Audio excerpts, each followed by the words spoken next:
வணக்கம். விடுதலை சிறுத்தைகள் கட்சியின் துணை பொதுச் செயலாளர் ஆதவ் அர்ஜுனா சமீபத்தில் சில ஊடகங்கள்ல பேட்டி கொடுக்கிறார். அந்த பேட்டிக்கு பிறகு திமுக விசிக இடையேயான கூட்டணியில ஒரு பெரும் விரிசல் அப்படிங்கிற ஒரு விஷயமும் தமிழ்நாடு அரசியல் களத்துல ஒரு பெரும் விவாதமும் கிளம்பியிருக்கு. இப்படி பெரும் விவாதத்தை கிளப்புற அளவுக்கு ஆதவ் அர்ஜுனா அப்படி என்ன பேசிட்டாரு அப்படின்னா, ஒரு 15 கேள்விகளை திமுக கூட்டணியை பெரிதும் டிஸ்டர்ப் பண்ணிருக்கு நம்ம புரிஞ்சுக்க முடியும். அந்த கேள்விகள் என்னென்ன அப்படிங்கிறத நம்ம இந்த வீடியோல பார்க்க போறோம்.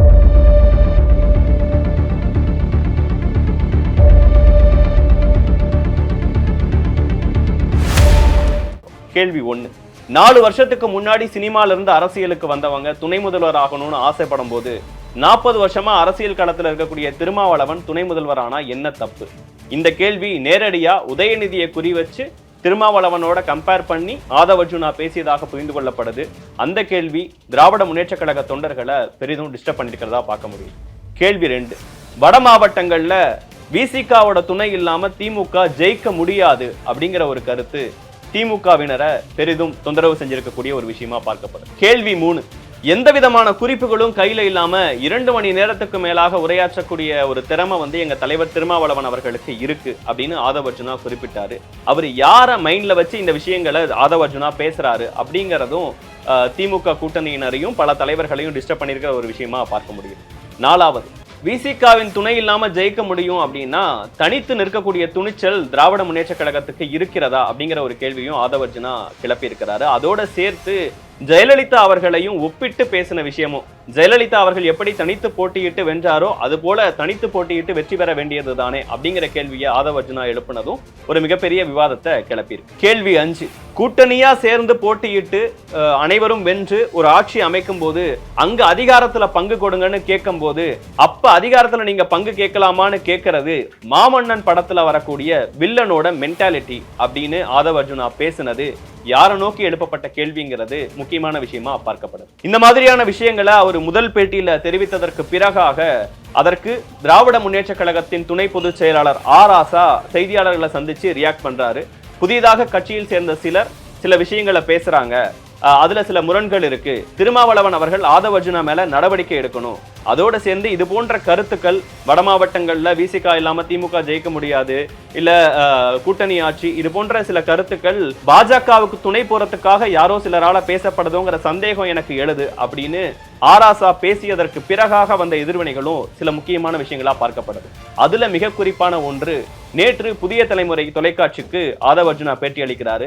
அந்த பேட்டியில குறிப்பிடுறாரு, ராசா அவர்கள், அதுவும் சமூக நீதி பேசக்கூடிய ராசா அவர்கள் தன்னுடைய பெரம்பலூர் தொகுதியை விட்டுட்டு எதற்காக நீலகிரி தனி தொகுதியில போய் போட்டியிடணும், ஒரு பொது தொகுதியிலேயே தலிதா இருக்கக்கூடிய தான் போட்டியிடக்கூடாதா, ஜெயலலிதா அவர்கள் இதே போன்ற சில விஷயங்களை பண்ணியிருக்காங்களே, அப்ப நீங்க ஏன் அதுல போட்டியிடல அப்படிங்கிற கேள்வியும் மிகப்பெரிய விவாதமா மாறி இருக்கு. 6வது கேள்வியா, சமூக நீதிக்காக பேசக்கூடிய ராசா வேங்கை வயலுக்கு ஏன் போகல அப்படிங்கிற ஒரு கேள்வியை ஆதவ் அர்ஜுனா கேட்டிருந்தார். 7வதா, வேங்கை வயல் பிரச்சனை குறித்து இன்னும் தீவிரமா பேசியிருந்தாரு.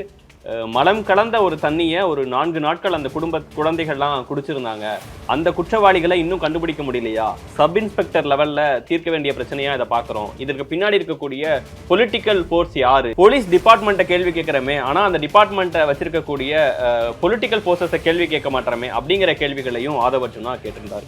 8வதா, 2004ல் ஒரு 6% எம்பிக்களை மட்டுமே வச்சிருந்த திராவிட முன்னேற்ற கழகம் 8 கேபினெட் மினிஸ்டரை வாங்கினாங்கன்னா அவங்க தான் எனக்கு முன்மாதிரி, அவங்க தான் எனக்கு ரோல் மாடல், கலைஞர் எனக்கு ரோல் மாடல், அவரை பார்த்து நாங்க இங்க கூட்டணியில எங்களுக்கு பங்கு கொடுங்கன்னு கேட்டா மட்டும் அது தப்புன்னு சொல்றது நியாயமா அப்படிங்கிற கேள்வியை ஆதவ் அர்ஜுனா கேட்டிருந்தார். அடுத்ததா, கூட்டணி இல்லாம திராவிட முன்னேற்ற கழகத்தால ஜெயிக்க முடியாது அப்படிங்கிற ஒரு விஷயத்தையும் குறிப்பிட்டிருந்தாரு.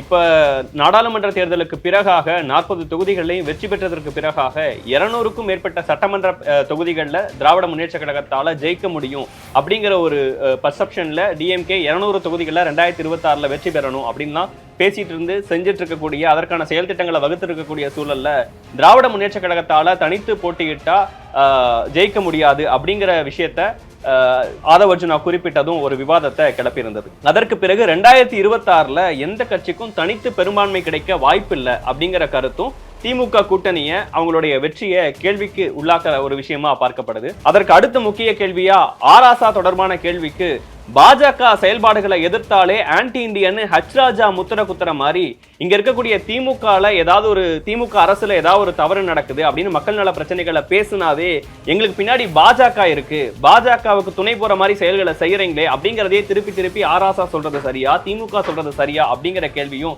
ஹச்ராஜா அவர்களோட ஆராசா அவர்களை கம்பேர் பண்ணி ஆதவ் அர்ஜுனா பேசியதும் திமுக தொண்டர்கள்ட்ட ஒரு விவாதத்தை ஏற்படுத்தியிருக்கு. 60 தொகுதிகள்ல 30,000 வாக்குகளுக்கு மேல விசிகாவுக்கு இருக்கு. தமிழ்நாடு முழுக்க 30 லட்சம் வாக்குகள் விசிகாவுக்கு இருக்கு. இவ்வளவு ஒரு பலம் வாய்ந்த கட்சிக்கு கூட்டணி ஆட்சியில பங்கு கேட்கறது தவறா அப்படிங்கிறதும் கூட்டணி ஆட்சி குறித்த ஏன் அவர் கேட்கிறாருங்கிற அவரு வலுவான ஒரு காரணங்களை சொல்றாரு. பட் கூட்டணியில இருக்கக்கூடிய ஒரு கட்சி கூட்டணி ஆட்சி கேட்கும் போது அவர்களுடைய வாக்குகளை என்னென்ன வச்சிருக்கோம் அப்படிங்கிற பழைய தரவுகளை வச்சு பேசும்போது அதுவும் திமுக கூட்டணிக்குள்ள ஒரு பேசுபொருளாக மாறி இருக்கக்கூடிய ஒரு விஷயத்தை பார்க்க முடியும்.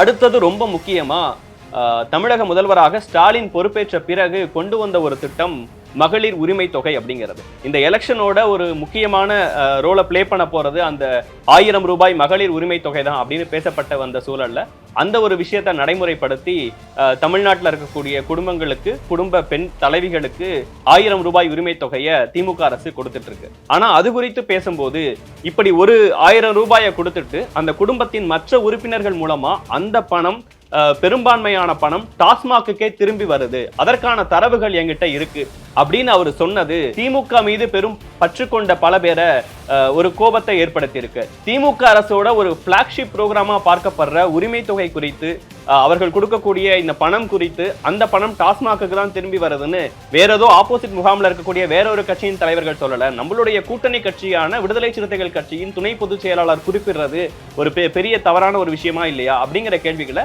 திமுகவினர்கிட்ட ஏற்படுத்தியிருக்கிறத பார்க்க முடியும். ஆட்சிக்கு வந்ததற்கு பிறகாக ஆணவ படுகொலைக்கு எதிராக சட்டம் இயற்றணும்னு பல முறை நம்ம போராடியும் அதற்காக கேள்விகள் கேட்டும் இன்னைக்கு வரைக்கும் ஆணவ படுகொலைக்கு எதிராக ஒரு சட்டத்தை இயற்றலையே, இது தவறு இல்லையா, இது குறித்து நம்ம கேள்வி கேட்க கூடாதா அப்படிங்கிற அந்த ஒரு விஷயமும் திமுகவை டைரக்டா அட்டாக் பண்ற மாதிரி ஒரு விஷயமா பார்க்கப்படுது. திமுகவுக்கு ஒரு பெருந்தன்மை வேணும், தன்னுடைய கூட்டணி கட்சிகளை அமைச்சரவையில இடம்பெற செய்யணும் அப்படின்னு பெருந்தன்மை குறித்து திராவிட முன்னேற்ற கழகம் பெருந்தன்மையோடு தன்னுடைய கூட்டணி கட்சிகளை அவர்களுக்கான இடத்தை கொடுக்கணும்னு ஆதவ் அர்ஜுனா பேசியதும் பெருந்தன்மை அப்படிங்கிற வார்த்தையை சொல்லி விடுதலை சிறுத்தைகள் கட்சியின் ஆதவ் அர்ஜுனா அவர்கள் இப்படி பேசியிருக்காரு, அரசியல்ல கூட்டணியில பெருந்தன்மை இப்படியான வார்த்தைகள்லாம் பேசலாமா அப்படின்னு திமுக அனுதாபிகள் பலரும் சமூக வலைதளங்கள்ல கேள்வி கேட்கிறதையும் நம்ம பார்க்க முடியும். கூட்டணி கட்சியில பங்கு பெற்றிருக்கக்கூடிய அனைவரையும் உள்ளடக்கி ஒரு அமைச்சரவை அமைக்கணும், அது கம்யூனிஸ்டுகளா இருக்கட்டும் இல்ல விடுதலை சிறுத்தைகளா இருக்கட்டும் காங்கிரஸ், இப்படி பல பேரையும் உள்ளடக்கி எப்படி ஒரு சந்திரபாபு நாயுடு அவர்கள் அங்க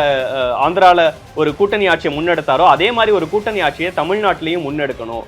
எத்தனை நாளைக்கு தான் நம்ம அமைச்சர்கள்ட்ட போய் கோரிக்கைகள் வைக்கிற இடத்துலயே இருக்க முடியும்? விசிகாவை சேர்ந்த சட்டமன்ற உறுப்பினர்கள் அமைச்சர் ஆவதன் மூலியமா அவர்கள் ஒரு பொறுப்புக்கு வரதன் மூலியமா அடுத்த கட்டத்தை நோக்கி விசிகா செல்லுமே, அதுதான் விசிகாவோட வளர்ச்சியா நான் பாக்குறேன் அப்படின்னு சொல்ற ஒரு விஷயமும் கூட்டணி ஆட்சிங்கிற ஒரு விஷயத்தை முன்னெடுத்து அவர் சொன்ன அந்த வார்த்தைகளும் திமுக கிட்ட ஒரு பெரும் விவாதத்தை ஏற்படுத்தி இருக்கு.